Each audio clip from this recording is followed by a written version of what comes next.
हरळी बुद्रुक या ठिकाणी रस्त्यावर 2 व्हीलर आणि 4 व्हीलरचा एक भीषण अपघात झालेला आहे।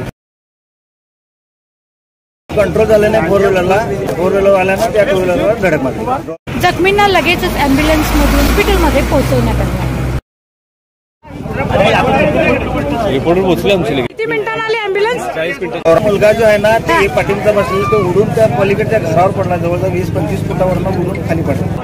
एवढ्या स्पीड नव्हती, बाजूपट्टीवर जाऊन त्याने टर्न मारल्यानंतर गाडी पलटी झाली आणि पलटी होऊन घालून तिथे गेली आणि परत सायकलवाले तिकडून येत होते। अकनाक म्हणजे बळी गेल्याचा प्रकार झाला।